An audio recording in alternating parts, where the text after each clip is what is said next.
My Google Maps keeps giving me directions to places I've never searched for. They're all locations where I died in past lives. I was driving to work last Tuesday when Google Maps suddenly rerouted me. Instead of taking Highway 9, it directed me to an old farm road I'd never seen before. The destination changed from downtown office to Miller Farm Final Destination. I'd never searched for Miller Farm. I followed the directions out of curiosity and found myself at an abandoned farmhouse. There was a historical marker, site of the 1923 barn fire that killed 12 workers, including Michael Davis. Michael Davis, my exact name. When I got back to my car, Google Maps was calculating a new route to somewhere called Thompson Steel Mill 1956. Again, I'd never searched for this. I called Google support. After 20 minutes, they told me my search history showed dozens of historical locations I'd supposedly looked up. Sir, you've been researching industrial accidents and historical deaths for months, but I'd never searched for any of these places. Wednesday morning, Maps automatically directed me to Thompson Steel Mill. It's been closed since 1960, but there was another historical plaque, memorial to the workers lost in the 1956 furnace explosion, including foreman Michael Davis. Another Michael Davis. Another death. I started following every random destination Google gave me. An old mine shaft. Cave-in killed Michael Davis in 1889. A demolished hospital. Surgical accident. Dr. Michael Davis died during operation in 1942. A railroad crossing. Train conductor Michael Davis killed in derailment 1934.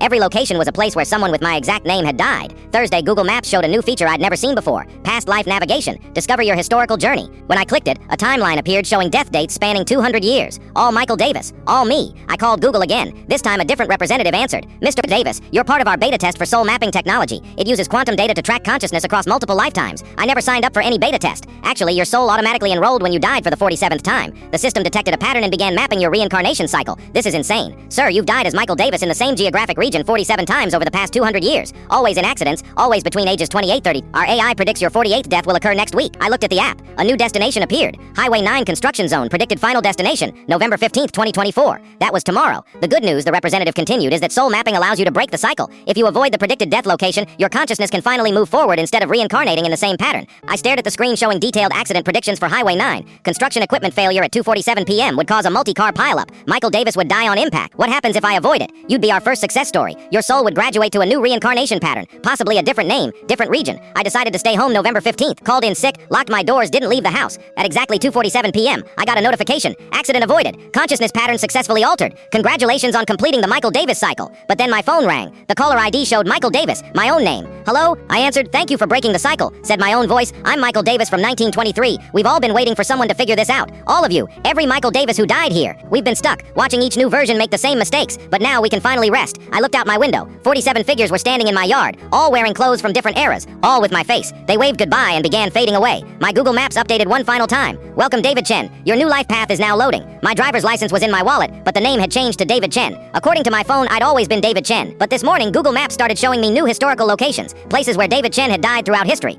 I'm starting to think this isn't about breaking cycles. It's about Google collecting data on everyone who's ever lived.